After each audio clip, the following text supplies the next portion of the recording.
Indira Gandhi National Open University presents a program for the students of Master of Journalism and Mass Communication, Master of Journalism and Electronic Media and Postgraduate Diploma in Journalism and Mass Communication titled Emergence of Digital Media Part 1, Program Code MAJMC, MAJEM and PGJMC. Course code MJM020. The presenter of the program is Dr. Shikha Rai, Associate Professor, School of Journalism and New Media Studies, IGNOU. Let's listen to the program.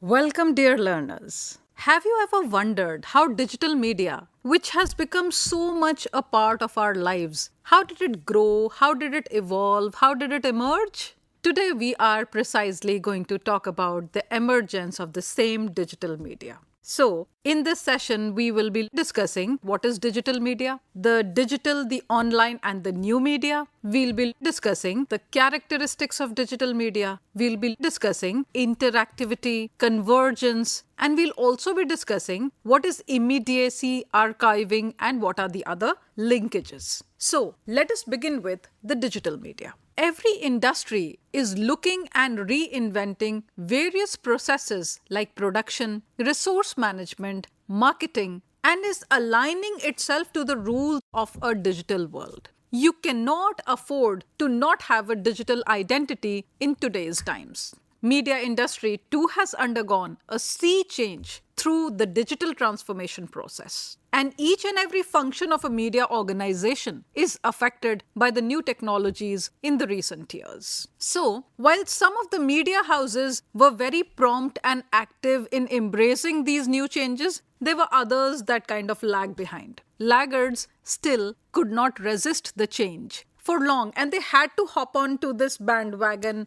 in order to survive in the industry. Slowly, they have embraced the technology and understood its meaningful role in the digital world. Now, let us talk about what is digital, what is online, and what is the new media. In the context of media, there are a number of terms which are used interchangeably, specifically these three, and also new media, information and communication technologies, digital media, online media, multimedia. We also talk about the convergence media, etc. Though there are some of the overlaps which exist, but the meaning varies with the context. Now, let us first discussing ICT, the Information and Communication Technologies. According to the World Bank, ICT consists of hardware, software, networks, and media for collection, storage, processing, transmission, and presentation of information. Now, this information can be in the form of voice or data or pictures or texts. Digital media, as we understand, it is a digital process of breaking down all this information. What information? The data, graphics,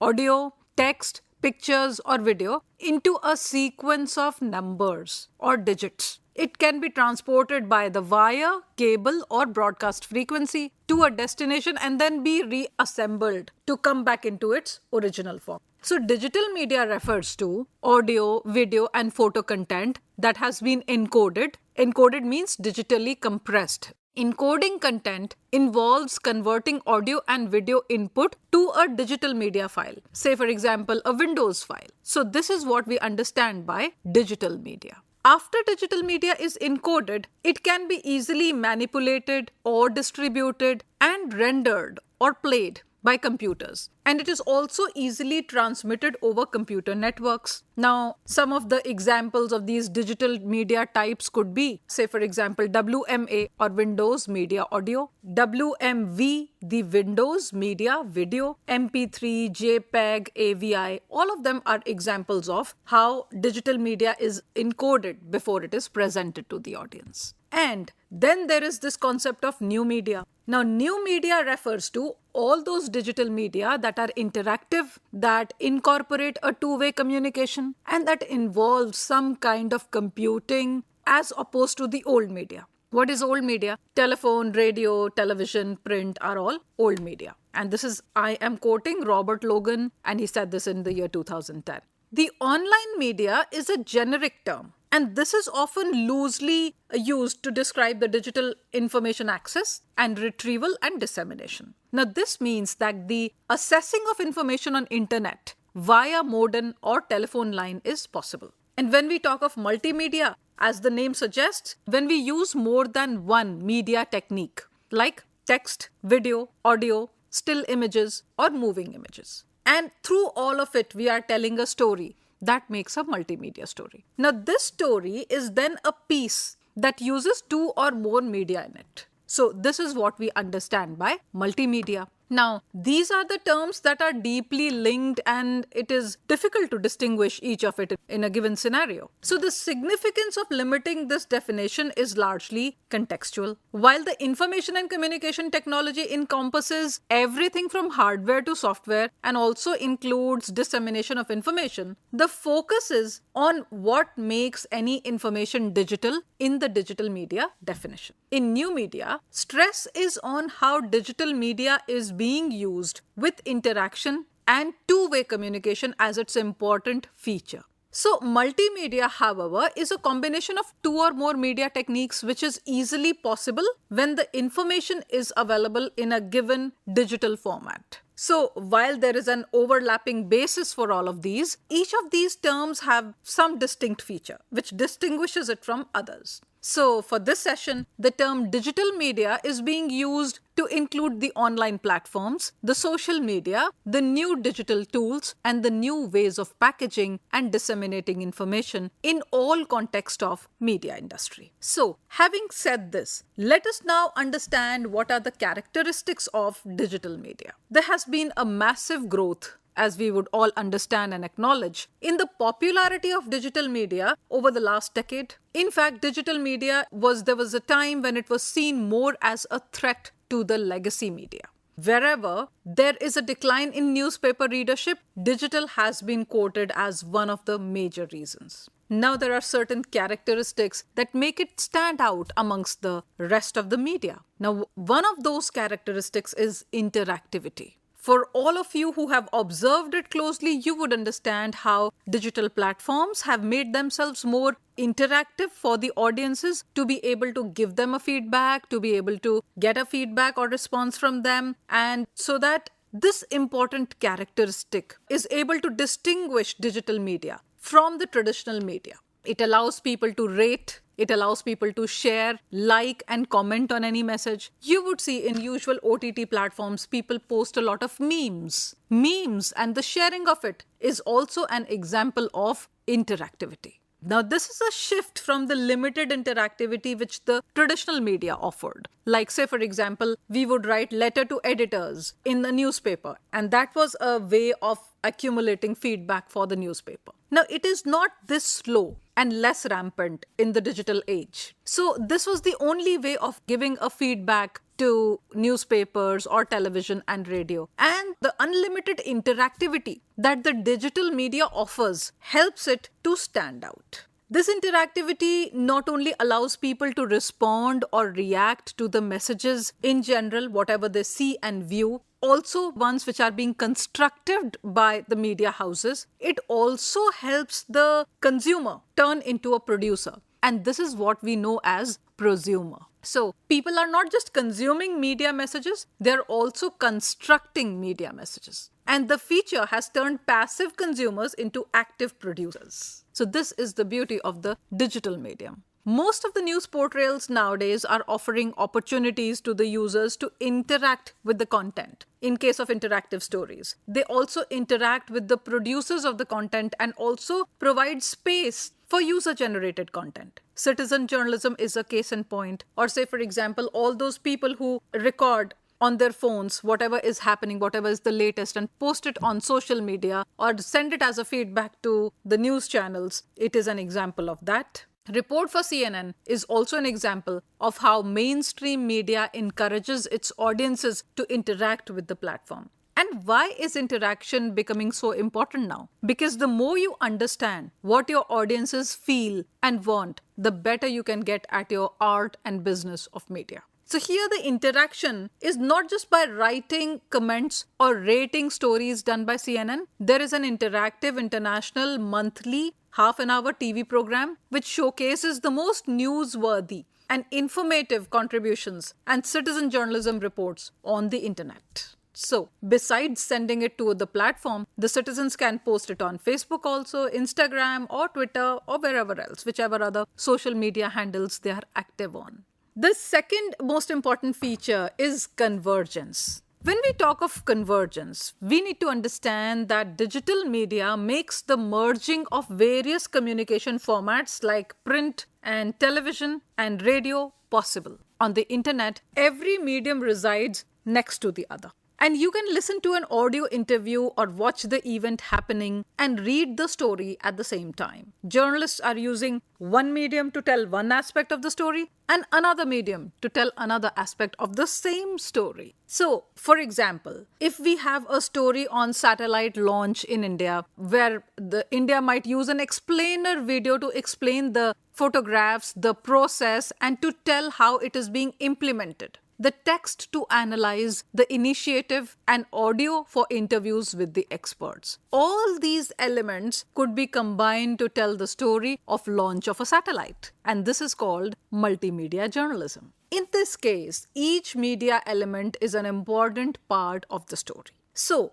multimedia reporting is usually confused with parallel reporting at some times. In parallel reporting, 2 or 3 journalists are covering a story for print or video or audio. But here we are making use of multiple media to work on the same story. In such cases, these stories are independent of each other as they are separate stories and they are told by different journalists. Even if it is uploaded on the website, the only thing they have in common is the subject. Otherwise, the stories are very different.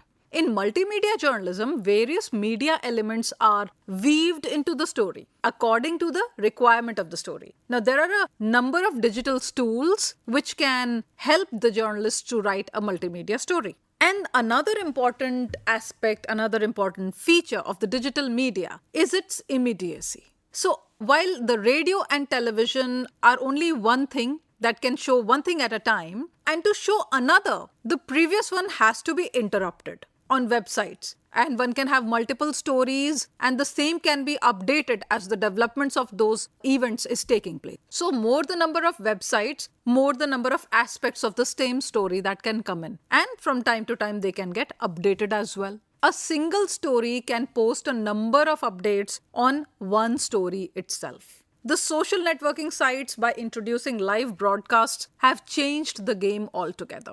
Traditional media houses as well as locals can broadcast any event live.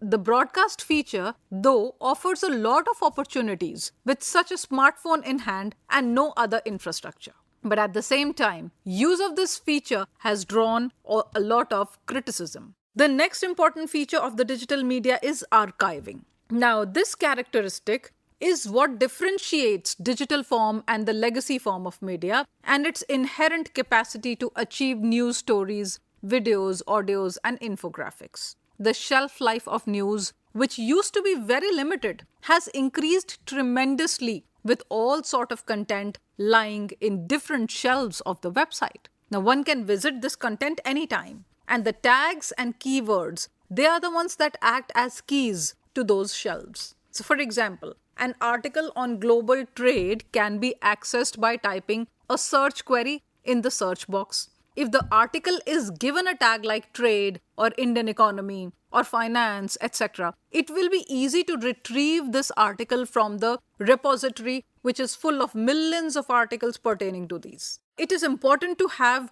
all the well-archived websites, but at the same, it should also be searchable. So, the entire task of digital media is to make possible the idea of archiving more information and at the same time making it more searchable. The archiving can also help writers to provide important context to what they are presenting, writing, and it can also be an excellent resource for research. For readers, it provides an opportunity for non-linear consumption of content. They can create their own stories by reading different pieces written by different writers and at a different time. Another important feature of the digital media is the linkages. Archiving and information which is available on the web makes linkages possible. It is easy to link the article to something which has been written earlier on the same topic or with an article on the same subject written by a different writer. Linkages provide depth to the story. In digital, for any story, the amount of space is limited. So it is in case of print or TV or radio where there is a limited space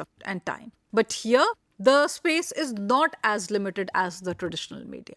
While in legacy media, the challenge is to tell the entire story in the limited time and space which is allocated to it. In the digital media, this challenge can be overcome by providing more links to the other material which is relevant to the story. Now, it could be an article in the same website, or it could be some report outside that website, and the linkages broaden the scope of the story and multiple angles can be explored at the same time. This is the beauty of digital media. It also poses a challenge of losing a reader to some other website or content.